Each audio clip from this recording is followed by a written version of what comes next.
Hey guys, this is the Metal Dudes. We're back again for the attack. Today we're going to be talking about a little bit of Van Halen. I swear I was not happy that he died on the first episode. One of the best days to start this because Eddie Van Halen died today. And for metal, that's a big deal. So, really big deal. Me and Mike were just super excited that we were starting off the podcast with a bang. Just happened to be on a bad day because Eddie Van Halen passed away. But today's episode is going to be about Eruption in the Canyon book that came out that not a whole lot of people know about. Mike's going to show off his Fender Strat that he recently got, which is pretty sick. I'll show you another SG. This time it's not going to be an Epiphone. It's going to be an actual Gibson. And we're just going to talk about some random shit today. Anyways, so right off the bat, we got the Van Halen apology out of the way. So it's been about, I think, a month since he died, right? Yeah. Has it been about roughly. Okay. Yeah. And it still feels like it was just last week. That's how imperative the guy was. Oh, and, of course. I mean, it's like I even live close to Hollywood Guitar Hotel. The Hard Rock. The Hard Rock. And don't come find me. I'm a big fan of the Second Amendment, so don't come and stalk me. But the guitar there has been lit up with the Van Halen stripes. So it's been real nice seeing that many nights after his passing. And social media as well has been really, paying homage to Eddie still after his passing, which is just right. He deserves it. Guy was huge he literally reinvented guitar playing as it is. There were, like Gene Simmons said, God had Jimi Hendrix in his left hand and Eddie Van Halen in his right hand. And that was it. There's nobody else like that. Perfectly said. And then that's the thing really is, and I think I had mentioned something about that previously in the last podcast, webcast, is to me, in my opinion, there are two camps of the most influential guitarists of all time. There's Jimi Hendrix and there's Eddie Van Halen. And really between those two, there has been really incredible guitarists and many after Eddie as well. But to be that innovative on that level, to be to a point where you're just like, they've reinvented everything, and now they're going to inspire an entire generation of guitar players after them. And Eddie was that person, especially for my generation who grew up in the 80s and 90s. Eddie was the one that we all looked to and been like, wow, how is he doing this? How is he doing that? And Eddie didn't want a lot of people to know what he was doing, too, at the beginning. When he was doing a lot of tapping, he would turn his back against the crowd so people wouldn't pick up on what he's doing, Jimi Hendrix would do very similar things too, with his sounds and his effects and just bending a note in a way. And you listen to the song Machine Gun and it's just literally, he sounds like a machine gun. You hear bombs going off. He's made guitars sound like sirens. And Eddie had done these exact same things, but took it to a whole nother level. And so, again, not to mention those little nuances that he does. Technically speaking, he was an incredible guitar player as well. Composition-wise, the way he played, and just in general, the songs were good songs. Whether you're part of the Van Halen camp with David Lee Roth or Van Hager with Sammy Hagar as the singer. Yeah. And you can count, two other ones if you want, but really it's those two in Van Halen that, people look to and go, hey, man, that was some really great music. And Eddie was responsible for that. And that continues to live on, after his passing. It was just really it's a wonderful thing. You could always listen to his music no matter what decade afterwards. So absolutely. Yeah, a lot of people, there's great shredder guitar players. There's great guitar players, no doubt about it today. Of course, Derek Running Master of Shred, he shows it every day. But could they write a hit song like Van Halen could? This guy was a genius. And he was like a Mozart on piano. So not only did his whole life was guitar, but he could write songs that had a melody that you could hum back. And a lot of guitar players today, they just can't do it. They don't have. And that's a good point. Yeah, and that's a good point you bring up too, with Eddie's ability to not just be incredible on the piano, on the guitar, but also on the piano too. Yeah. And to have been taught how to play piano at an early age and just continued, despite the I believe David Lee Roth not really wanting to have synthesizers in Van Halen at the beginning. Yep. But then he just brought them in, and it brought it to a whole nother level. He was an incredible musician. And also what you're saying too with a lot of guitar players now, featured on Masters of Shred.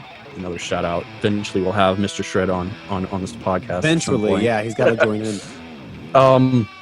But yeah, there's a lot of guitar players who are absolutely incredible, and there's a lot to be said about their playing and their techniques and everything they do. And but also with Eddie's ability to compose great songs, to be an amazing guitar player, he also had the showmanship, which is just something that lacks at times. It comes back to the whole, what is a guitar hero, what is a guitar god, or whatever it may be.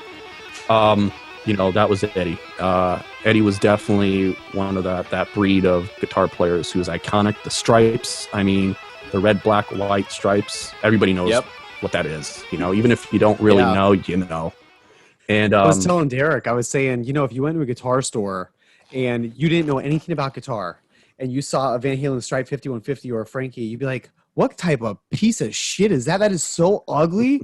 But then if you watch a Van Halen video and hear us playing, you then walk into a guitar store and go, oh my God, they got a Franken Strat. That's the best guitar. And everyone, the regular observer will be like, this is disgusting. Like, what was it? A kid designed this? This is so ugly. But yeah, players, exactly. It's like, oh my God, it's a shrine. And then it becomes a whole nother thing when you put the man along with the inanimate object of the guitar, and it becomes this magical thing all of a sudden. And it's true. The way he put it together, he did it himself.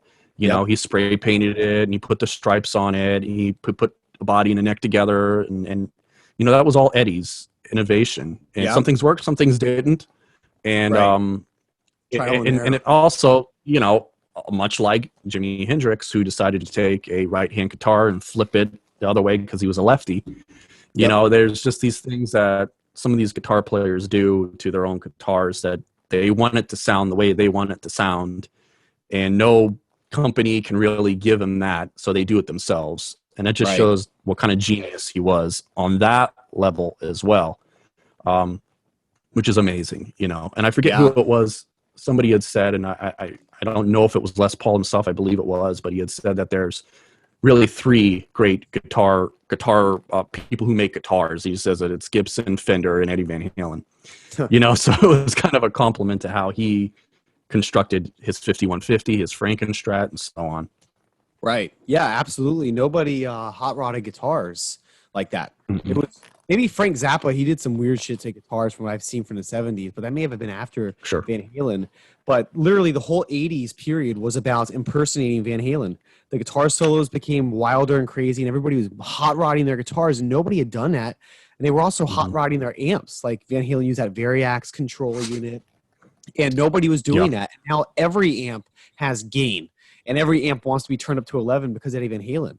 Nobody had done that before. Like Tom Scholz of Boston he made the Rockman. He's very innovative at the time, but when Van Halen came, that was old hat. That was just like, this guy's taken to another level. I just wish that when we were kids, when we heard Van Halen for the first time, like Eruption, I had already heard guitar players that were good, like Angus Young, Slash. We've seen November Rain a million times on MTV before we heard Eruption. So we knew what sounded like good guitar playing. So when we heard Eruption, we knew what it was.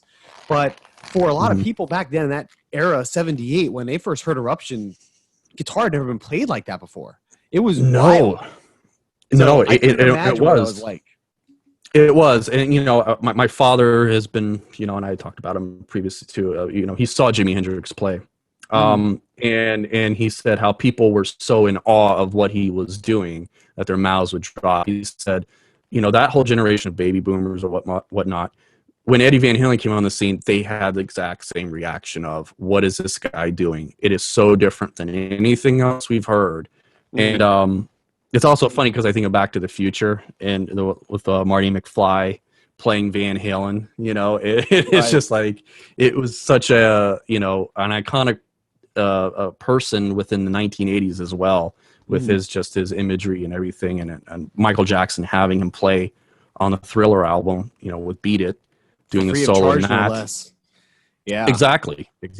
And it's just because word of mouth got out, you got to get Eddie. If you want a good guitarist, you got to get Eddie.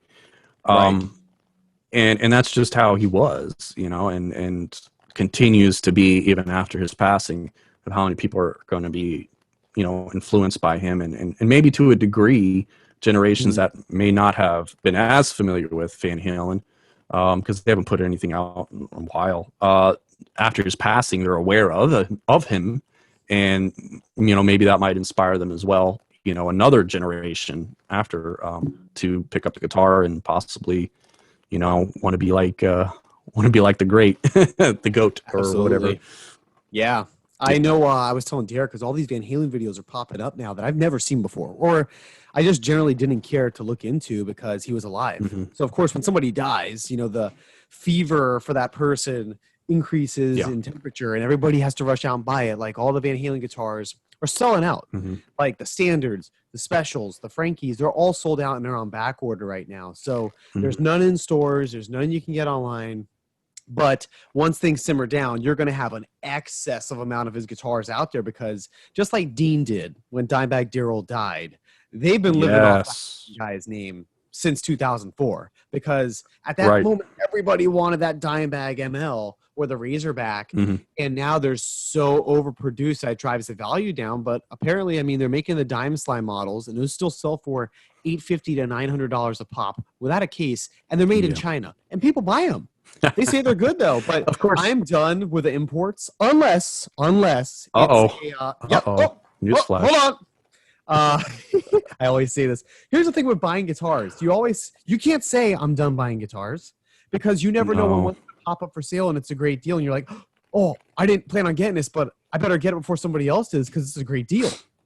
So it's a bit of the impulsive buyer syndrome, but it is true. If you play guitar and you have a passion for not just guitars itself, but the craftsmanship, the artistic nature of what the guitar looks like. There's so many things that play in the factor of why people continue to buy guitars, and they're like, well, all you need is one, right? Well, to a degree, maybe, but if you're really into it, you need to have more than one.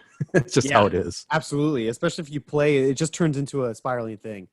It does. My whole thing is Epiphone, they have the models that are incredible in the price range for what they offer now with the CTS pots, the Epiphone Pro Buckers. They're so freaking good compared to what they used to be.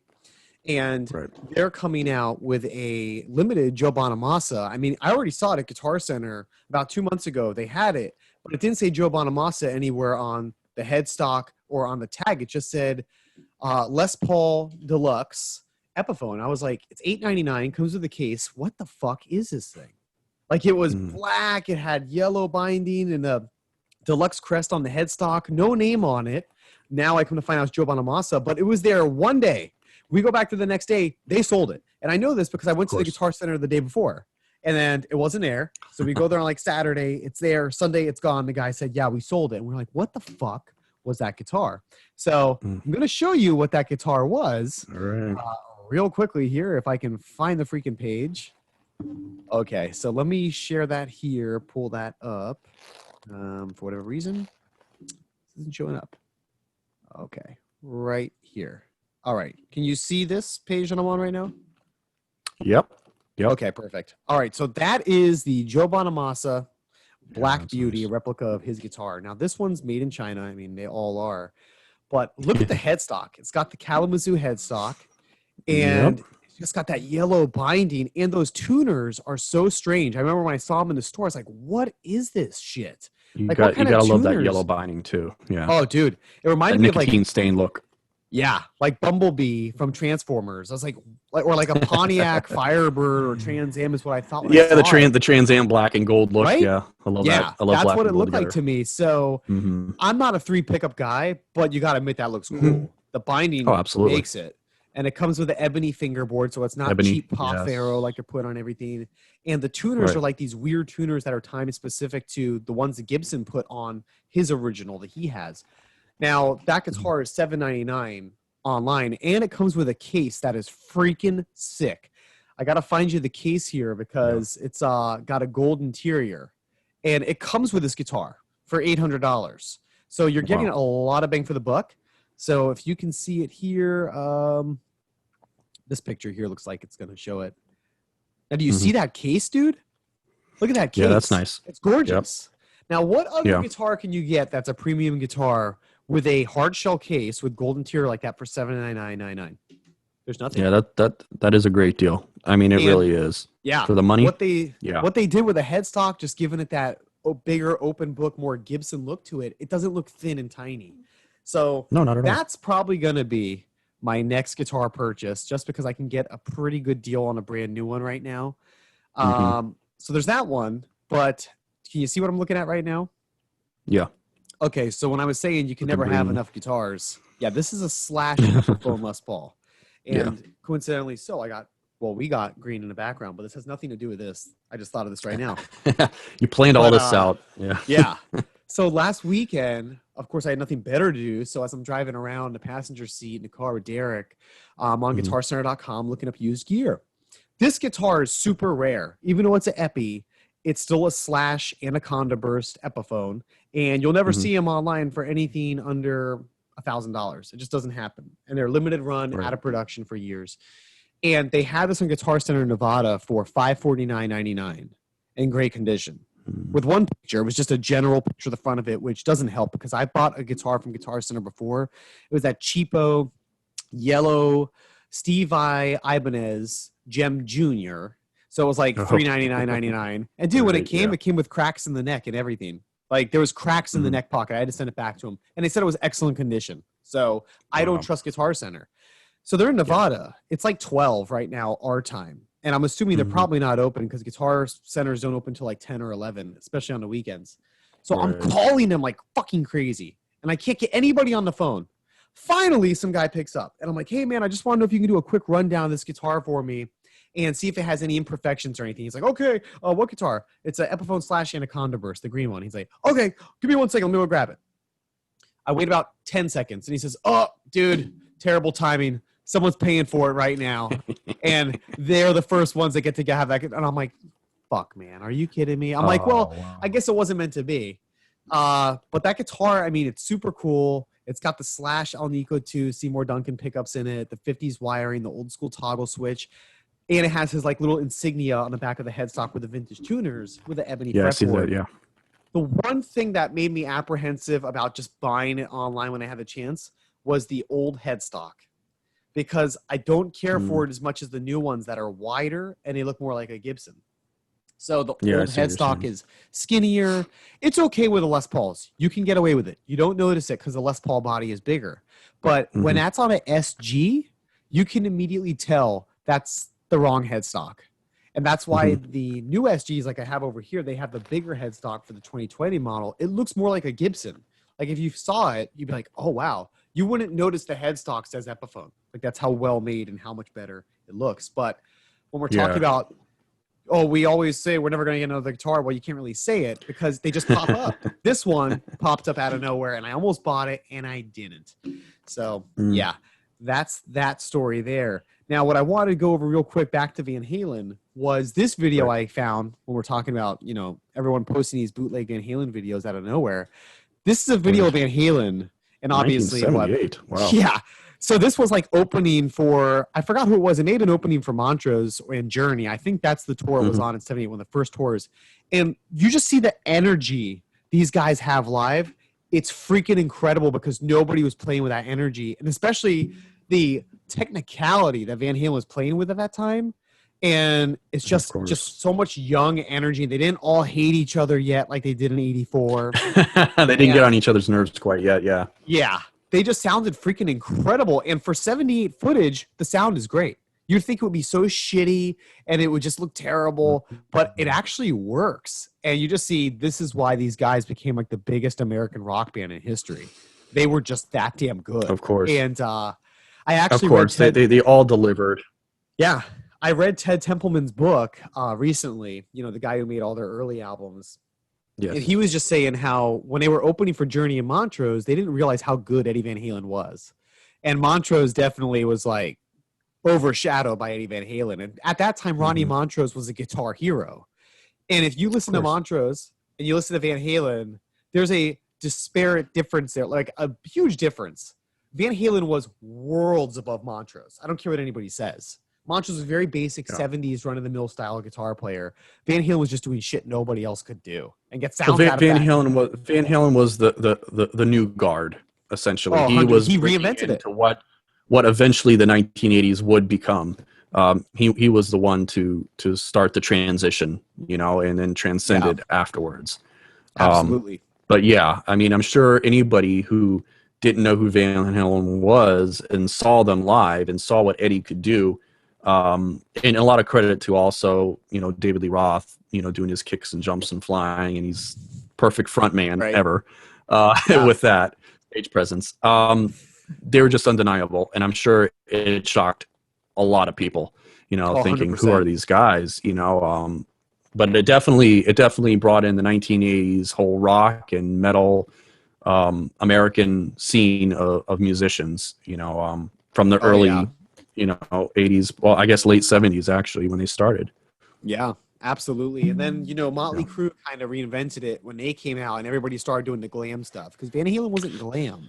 They weren't wearing makeup. Neither was Motley Crue either. Early on, they had more of a harder, edgier look, which I preferred. But yeah, the whole glam thing kind of took over, which Van Halen never really adopted. Right. Thankfully. They didn't have to. Yeah, thank God. They didn't have to do it. And because I watch, you know, when Theater of Pain, I listened to that album, the production sucked. It sounded so muffled and garbagey. You could just tell those guys were all hopped up on drugs. They didn't care anymore at that point in time. So Home Sweet Home was a great song. You watch Smoking in the Boys Room music video, and it's like, what the fuck am I watching? That's like if you it's like a Looney Tunes cartoon. It's something else. It's just put yourself into, you just got done experiencing Shout at the Devil and how heavy the music videos were. They were all wearing bondage and leather and satanic motifs everywhere. And then you go to Smoking in the Boys Room, they're wearing scarves that are pink and shit. And they had nice sequences and they had beautiful makeup on with you know, eyeshadow and glitter. It was just so strange. And you know, some of it comes from the 1970s as well, with like the New York Dolls, David Bowie, you know, and there's a sense of what glam rock was that you know, I think influenced a lot of glam metal. You know, it all wasn't, you know, it wasn't my favorite, you know, genre in the 1980s of metal, that's for sure. But it had its place. You know, there were still some really good glam metal bands, and you know, but again, to go back to Eddie, you know, Eddie didn't have to do any of that. Van Halen didn't want to do any of that, and that also helped them once the glam thing kind of faded away to still retain throughout the 90s to be very popular still. And you know, whereas a lot of bands, you know, kind of fell short after that because the gimmick of glam was dying out, especially when grunge came onto the scene, which kind of eradicated all of that. Everybody and killed it. And you know, and to an extent, as much as I love metal, grunge actually, you know, was something that needed to sort of happen to realign metal, I think, at that point, because then it became too much of a formula that was going forward. It was like, okay, now we have these X songs, now we have these mini ballads, and this is the type of video we're going to shoot, and yada yada yada. But you know, there were some great bands from that era. That is my favorite era of music, the 1980s. Absolutely. But yeah, it's but yeah, like I to wrap it up also with Eddie, it's just you know, to have that popularity throughout all those decades with David, then with Sammy, and I am a part of the Van Hager camp. I prefer I prefer the songs with Sammy. Sammy, unbelievably incredible singer still to this day even. David, you know, struggles at times. Still an incredible showman, especially at his age. Wow. Yeah. You know, doing the, you know, kicks and flips and all that kind of stuff still. But the songs, you know, were great with David also. I mean, those were the ones that brought them to the table also. As great as Eddie's playing was, you needed to have David's singing along with that in his showmanship to kind of propel them to the stardom that they had and all the success that they had with them through in that part of the 80s. And then with Sammy's, in his book, he was saying at first he didn't like David Lee Roth. He thought he wasn't a talented singer, which he wasn't. He was a great hype man, but he said, I Yes. realized the genius of him when he would come up with lyrics. Just he'd go in the parking lot, write some lyrics down, and he just had a way of using words that work. Like, do you know what Panama is about? Well, the car, right? Oh, you knew that. Okay, I didn't. I was just thinking Panama, the island. And a lot of people do. Yeah, well, okay, let me put it in context. As a kid, well, not a child, I was a kid when I heard it. Yes, Panama. I was like, Panama. I've actually been to Panama. I saw the Panama Canal and all that. But I was like, why Panama? That just doesn't make sense. Why? And then a little older I got, I listened to the lyrics. I'm like, well, the innuendos are there also of the sexual nature. It makes no sense about an island. But the car and and actually the sound of the revving of the engine was actually Eddie's car, his sports car at the time, and which is to me the best part of the song. Is that I just realized transition. That. Yeah, pull the seat back and You know Arjuna, he's a fellow bug boy. Oh yeah. Okay, Arjuna, the fellow bug boy. He's been listening to Van Halen too since Eddie Van Halen died. Yeah. And we should probably flash a picture of him right now. We edited it. Yeah, right there. There you go. There he is, folks. Now you know. So in the Templeman book, he said that for Hot for Teacher, the beginning intro of that song, it's not Alex Van Halen's drumming for like the first 5 seconds. It's actually Eddie Van Halen's like Lamborghini or Ferrari. I didn't know that. So since forever, I thought that whole thing was just Alex going crazy. Yeah, listening at first, it's just the muffler. Yeah, I didn't even know that. Yeah, it's just idling. And then you hear the drums come in. And that's when when the drums first come in, is I thought that was when they were layering the drums. Now here's the second layer of drums in post-production. But no, that was just when the drums started. I'm getting all excited. I'm hitting the fucking microphone again. Since you're getting so excited. It's a revelation. Time to show you. Yeah.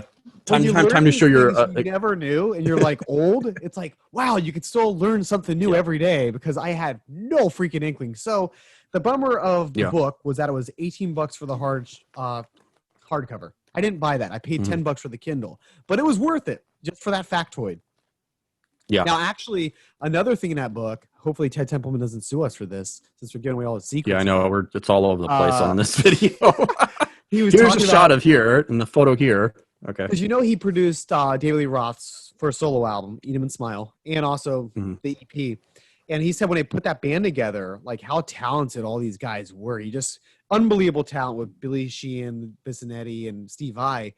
And supposedly, it's not confirmed, but when Eddie Van Halen first heard Shy Boy, he got super pissed off because the whole thing is like solos all over the place. And it was basically David Lee Roth's wink to Van Halen that I don't need you to, have these crazy guitar songs. Listen to this guy.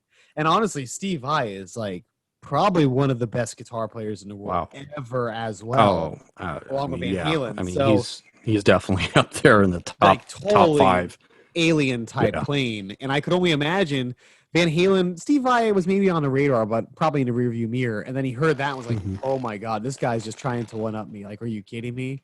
And that's why, the Van Halen comes out with their second album with Sammy Hagar, and it's OU812. And I didn't understand what they were trying to do there with a joke, Eat 'Em and Smile, and then, you812? Right. I didn't get it, but it's clever.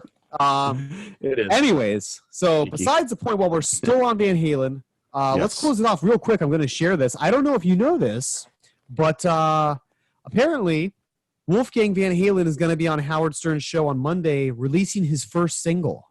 Did you hear about this? Wow. No, I did not. Yeah, dude. Derek just told me about it today.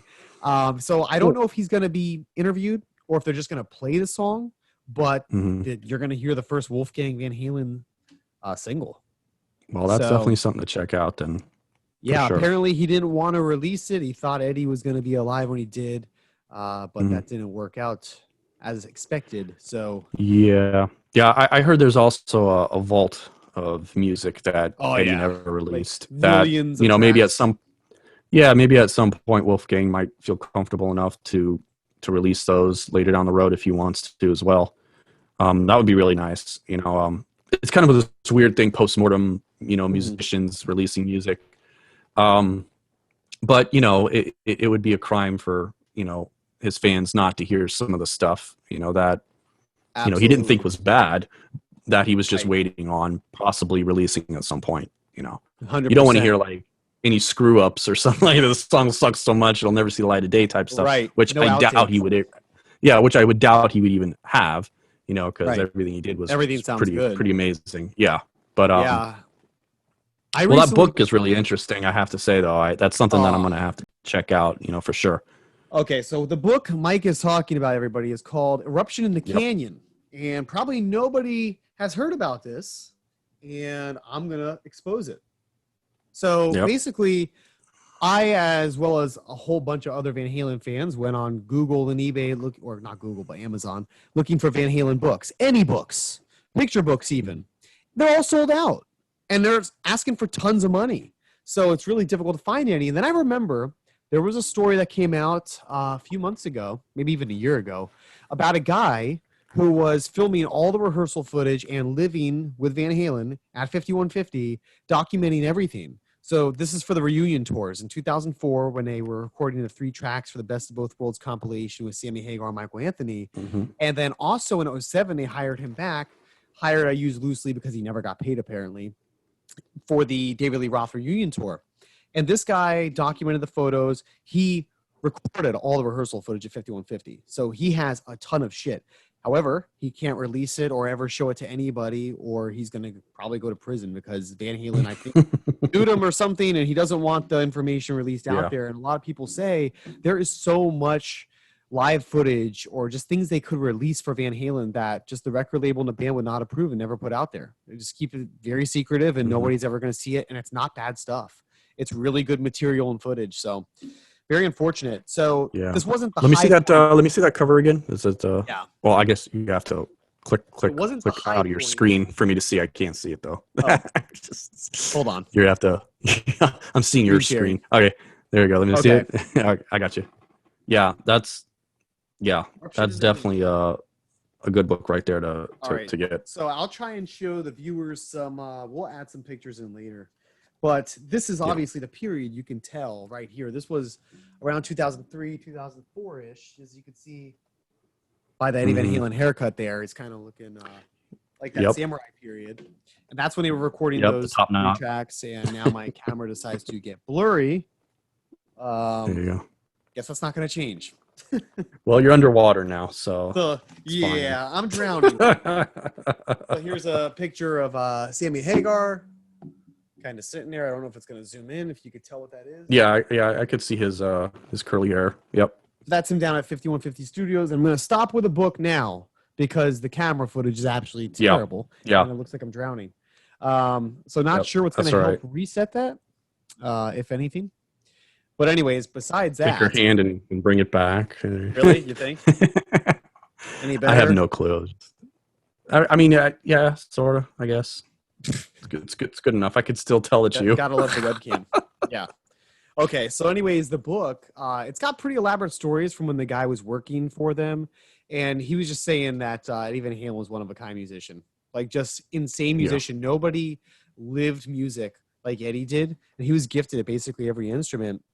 And the man was saying one funny thing I thought was that everybody asked, "What does Van Halen do for fun?" And the guy says, "Well, I lived with him for like 2 years. He does nothing but play guitar." But that's his entire day. He doesn't go anywhere. That was the answer, actually. That's what he does for fun. It's not only his job, it's also what he does for fun. It was his life, it was his livelihood in life. So I mean, that to me, I could relate to as an artist. I do that for a living, but I also enjoy doing it. I also enjoy creating stuff. So that's very relatable. I can understand that. I can't imagine Eddie, doing anything other than guitar in his time off either. You know, it's literally, so the guy even said he didn't even go out to get groceries or go anywhere. Somebody else did that, but he never saw the guy who did it. And said this guy eat, breathe, and sleep guitar. Like everywhere he went, he had a guitar with him. That was his entire life. So imagine all the material this guy has. Wow. But that was the book, and Eruption in the Canyon. Now this book, it cost $51.50. Coincidentally so. Of course. $10 for shipping. That's such a weird number. Yeah, it was $61.50 with the shipping. But I think it was worth it for a little bit of Van Halen history you can't find anywhere in the world right now. Yeah. And they still have them in stock because nobody's promoting this. And it's not on Amazon, and it's not on Facebook or Instagram. Well, we just promoted it. So Yeah, there you go. So Eruption in the Canyon. We're not going to get a cut of it though, but it's all right. Or at least we're never know, promoting maybe the Eddie. guy- So Maybe he'd want to come on the show because he'd be so happy one of us bought the book. He'd be like, you know what? I'm going to, it's possible. you guys can interview me and I'll tell you some shit nobody else knows. That would be great. We could definitely have a lot to talk about with that. And What's his name here? speaking. Okay, so Andrew Bennett's the author, Eruption in the Canyon. All right. That's it. Perfect. All right, what were you going to say? There, Andrew. Andrew, come on the show. That's what we want. Yeah, please. We also have some guitars to show. Yes. And as I don't know if it's become a tradition, as in this is our second episode, so I don't know how much of a tradition we can have. But keep going. yeah, where we're going to show a guitar or two of our collection. So I'll actually go first, as in one here that I happen to really be enjoying as of late is my Fender Stratocaster. It's a 1991 Fender, made in Mexico, not Mexico. I'm not. I might be a gringo, but I know how to say Mexico correctly. No, it's made in Mexico, and it's a really, really nice. If the camera, there we go. You can kind of see the pickups there, and you can see one of the pickups is not like the other. That's a Seymour Duncan Hot Rails, and to keep the theme of shred alive here and metal. In a sense that with that pickup, you're absolutely going to be able to play metal with that, which is something that a lot of people give the Fender Strat or a Telecaster or something to that extent a bad rap for maybe not being as associated with metal scene as, say a Jackson or LTD, or ESP, something to that extent, or Dean, the list goes on. But for the versatility of this guitar to play hard rock, blues, jazz, grunge, metal, just about anything and everything that you could think of. That's why, this guitar, along with, the Gibson Les Paul, are just some of the most iconic and amazing guitars that never, ever go out of style. And this one here has been one I've really enjoyed, as I ding it here, which is going to give it some nice character, I guess. It's for the viewers, though. Yeah, let me just smash it real quick. I'll do a We'll monetize this video. You'll make enough money to buy a new one soon. Pete Townsend just smashed the guitar. Yeah, I wish. That'd be great. But no, no, this, it came in standard tuning, and I tuned it down a half step, and then now actually I have it in drop D. I was just doing a couple little things. Yeah, just kind of trying to get a. Yeah, it was brown note, right? Brown note for a brown guitar. There you go. Sort of brown, tobacco sunburst look. Great color. And it's even got some aging. Yeah, and it's even got some aging going on with it now that it's from 1991. So it's starting to get that minty, yellowish, tone on the knobs, on the pick guard, which I really like.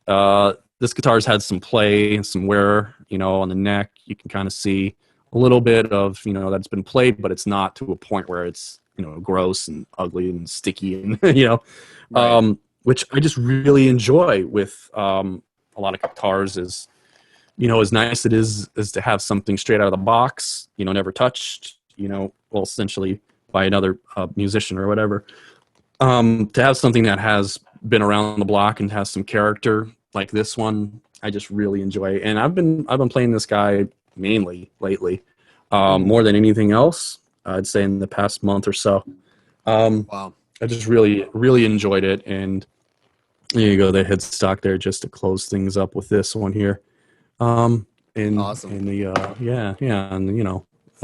skunk stripe little binding there. Yeah, skunk stripe. I still have the plate back on there. I could always take that off, like a lot of players swear by. It's gonna helps the tone. And I do. I have probably most of my guitars without the back plate on it like that. But really? I kept it for this one because it came with this one. And I just wanted to keep all the original pieces, and I even have the original pickup also for There you go. for it, Purity and purposes. yeah, so That's you know, terrible. it's just something. Yeah, so it's something to have, nice for that guitar. And I know you have one as well that you'd like to show.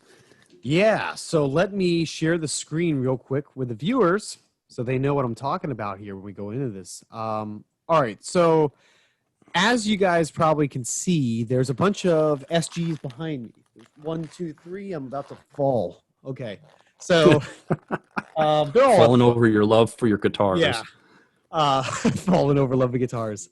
You Yeah. can see me That'd right be now. that would be a good name for a song. Okay.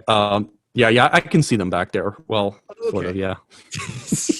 All right. Well, That green blob over there, I think yes, that's an SG. yeah, and the cactus. So my thinking was, oh man, for this entry level Gibson SG, I could get like 4 different Epiphone SGs that perform almost the same value as that. So I went and bought 4 Epiphone SGs, and then a website I usually buy guitars where I got those Epiphones from decided to have a Halloween sale. Conveniently so, about a month and a half after I bought all these. And the one Gibson SG that I wanted to buy, which was like, I think it was $899.99 because it was used in excellent condition, now was $764 for a Gibson with the case, which is the gig bag, which looks kind of like a hot dog, but it's like leather and it's like plush inside. Yeah, hot dog. It was really cool. And then I got a discount on top of that. So the total for a Gibson SG tribute model came out to $640. And as you can see on the screen right now, brand new, it's $1,099. This is the guitar right here. I just like the classic styling of it, that walnut color. Yeah, it's nice. With the raw finish. I like that too. Finish. Yeah, it's just light. I could have got the red one. They had the red one. It was like, I don't know, $20 more. But honestly, that's classic. You know, that's iconic to see it in red. Whenever I think of an SG, I think red. But right, the walnut's a little different. I prefer the walnut. I actually do. It's just different. It has I like that better. It has a more 70s feel to it, and also very Frank Zappa-ish because he played walnut SGs. So that's always what I compare it to. So that is that guitar. So let me grab mine. Hopefully my camera readjusts here so it doesn't keep looking terrible.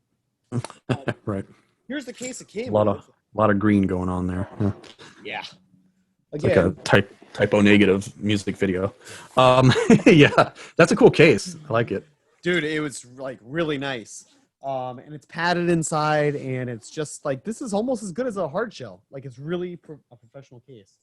So let me open it up here, even though I showed you guys all on the website. This is it in person. I have to ding it up. Wow. Yeah. See, I love that grain. Seeing it on the body like that is really nice. Yeah. It's super nice. I just wish my camera was a little bit better here. It looks so terrible. So, yeah, you need to get a camera like mine, which was like half the cost of yours. I know. Yeah. Ladies and gentlemen, Mike got a camera from Amazon, which was like $30 from EVH Gate or AliExpress, and I paid over $100 for my Logitech piece of junk. And as you can see, the quality of my camera is garbage. So, anyways, that's okay. This guitar, it's got 490. I got the idea. It's got 490 pickups, and it's plecked, which I don't know if you know what plecked is, but it's a machine that does something to the frets, and Sweetwater does it. So you have the option to pay like $100 something extra to have them pleck your guitar, and it's like a machine you put the fretboard through, and it just perfectionates. I'm gonna make up a word here.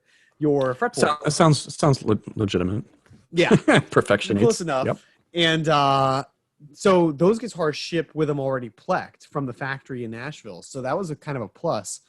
That is nice. So, yeah, I had to buy that price. It plays great. It sounds great. And when you play a Gibson, you know, you think Epiphones sound good, and they do.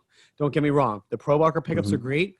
And even in their 59 reissue they're coming out with, that actually has Gibson USA burst buckers. So I've been kind of considering that guitar as well. But still, when you plug in a Gibson and you strum a chord, it's fuller. It's rounder. It is. There's more bottom. It is. And it doesn't matter. It just has this. Yeah, it just has that sound that just fills up a room. And the bottom end to it is just. That's why they buy them. It's just there is a Of course. difference, and some people think it's the glossy finish on the Epiphones, like polyurethane. It kind of Mhm. muddies the sound, or Mhm. maybe just the way the pickups are waxed, potted. In You case know, they are. yeah, I've heard a lot of people say that too. A lot of guitarists or whatever will say, Mhm. well, the paint really matters on the guitar, and I guess maybe to an extent, if you have an ear for it, Right. maybe it does, maybe it doesn't. I'm not a tone snob. Like I like a good tone. I mean, obviously that Fender that I just showed, there's nothing like a Fender tone that Right. is just so warm and but yeah, having a certain paint job on your guitar, I don't know how much that really affects it. Some people Right. swear by it, some people don't. But I think this little tiny bit of It's all little things that add up. millimeters of it. I guess so, and the weight of Yeah. the guitar or whatever it may be. But if it looks cool and if it That's feels all that good while you matters. play Looks it, good. that's all that matters. And sounds good, obviously, is Yeah. the What's ultimate difficult? goal. Absolutely. I don't know how some people are buying guitars anymore because you know me. You know me. Oh, I know I I know buy you, boy. I buy all the guitars online. I don't even test them out.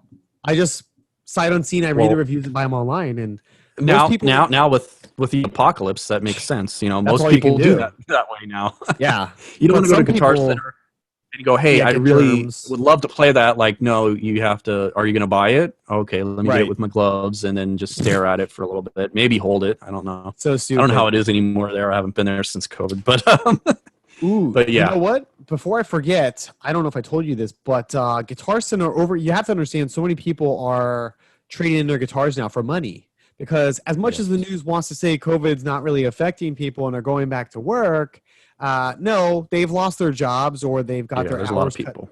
Yeah, so they have to sell their shit. So Hmm. at Guitar Center over here in Port St. Lucie, there's a lot of used guitars coming on a regular basis. And the Hallandale Guitar Center over in Florida, Oh, yeah, usually their used selection is trash. Like there was never yeah. any good There's used. some beat up ones there. I mean, I Right? actually did buy a used one there.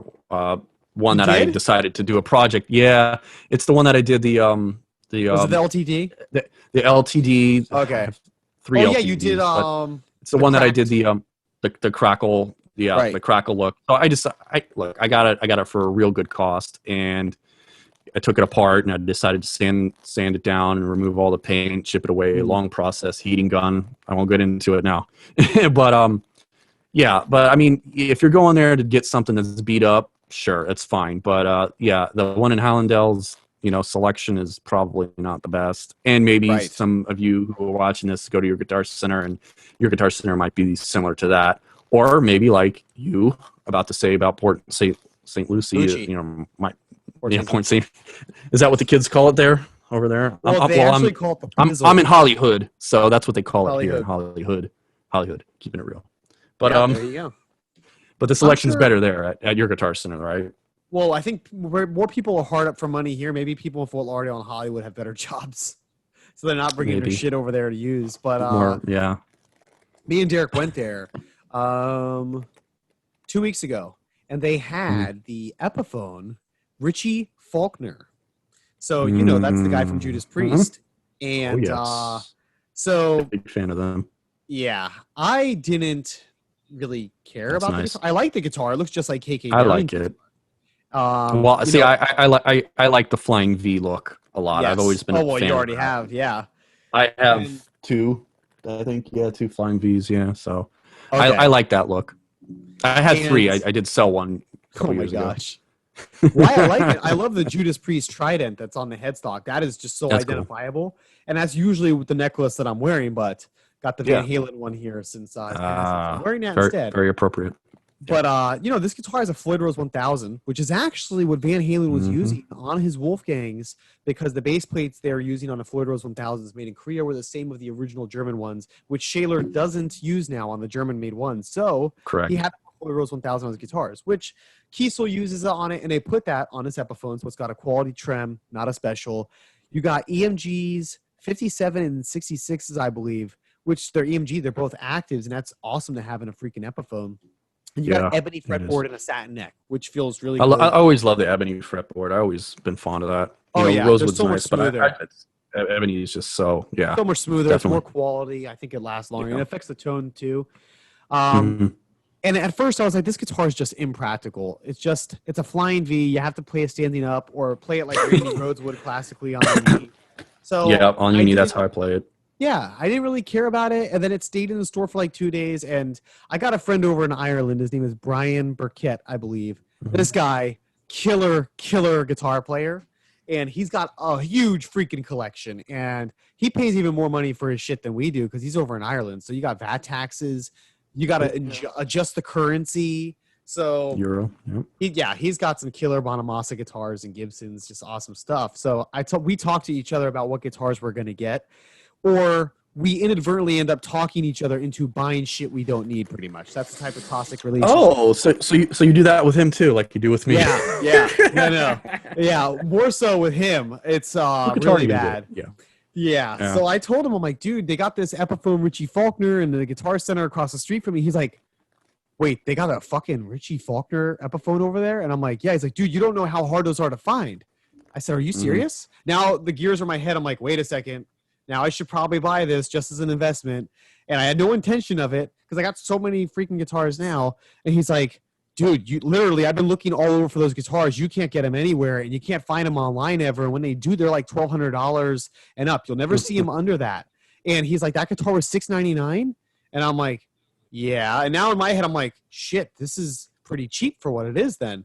And he's like, honestly, dude, I would just go in and get it and flip it down the line. Like if you don't want it now, that's a hard guitar to find, and they're out of production. That was a limited edition run. Like those are really hard to come by. So now the gears in my head are working. Okay, go on Google. Go see if these guitars are for sale anywhere. And nobody had them for sale. And I'm like, holy shit, he's right.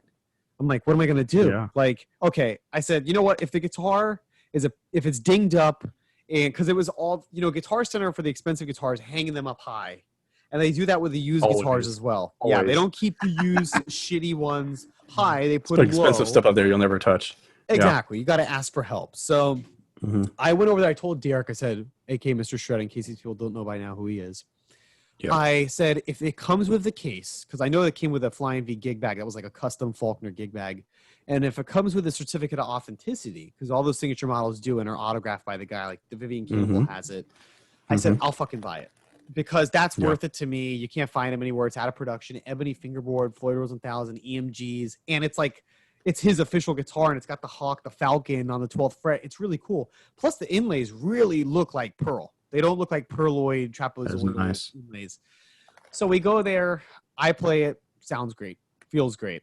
Derek plays it, and I'm like, okay, moment of truth. Do you have the case, dude? And he's like, oh, let me go get it from the back. Brings it from the back. It's the Flying V case, and it's like it's a soft case. It's a gig bag, which is weird, but it's still padded very well, like Epiphone and Gibson do nowadays. And I go through the zippers, and I'm like, okay, does it have a certificate of authenticity? And it's got everything mint, like in a Ziploc bag. The guy never opened that. Wow. Yeah, he never opened that. Like a cardboard wooden booklet. He never opened it, so it still had a slice of like paper in between it to like make sure the autograph doesn't get on a picture of Richie Faulkner when it's shut. And I'm like, holy shit, this guy literally like probably played this twice and traded it in because he needed money. So I'm like, okay, it's mint. That's good as new. Let's buy it. So the thing is, he just traded it in. So there's a 30-day hold on at Guitar Center. So I'm not able to pick it up until November 24th, but I had to pay the deposit. It was like $125, but I think it was well worth it because that guitar, it's rare, and I'm still living up to my name with the Import King, as proclaimed by Derek. So I got to uphold that. Import King himself, yeah. Really got to That's uphold nice, though. that. Yeah, it's important I uphold that. So let me stop the sharing here. Okay, so that's the Richie Faulkner. All right. And I think that's it for our guitar stories. Our Van Halen stories was just a quick episode. I don't think it's as long as the other one, but we're trying to make sure people don't think that we died and fell off a cliff. Yeah, I know. We do like one every month now, I guess. Is the plan. Yeah. It's difficult because our schedules, I'm constantly at the gym and working out after work. Mike's working all day, and then he's got 2 jobs shit to do out. So shit's crazy right now. So it's hard to corroborate. But once we get monetized for this, YouTube. Oh yeah, Talking to you. can't wait. Yeah, once we get monetized, then we don't have to work day jobs, and then we can just do Metal Dudes all day, every day, and talk about our import guitars. All right, guys, so we're signing off here. I'm Todd. That's Mike, the Metal Dudes. Maybe next time we'll have Mr. Shred. Next time maybe we'll have Camilo if they can get their act together here. Oh, Camilo's still in the dungeon. Still in the dungeon. I'm not letting him out. Well, All right. Has to let the angels sound the trumpets, then I'll unleash him. All right. But anyways, that's a wrap, That'll guys. be happening soon. Enjoyed it. And yeah, that's it. All right. Soon. Metal Nudes. Sayonara. See you later. Later.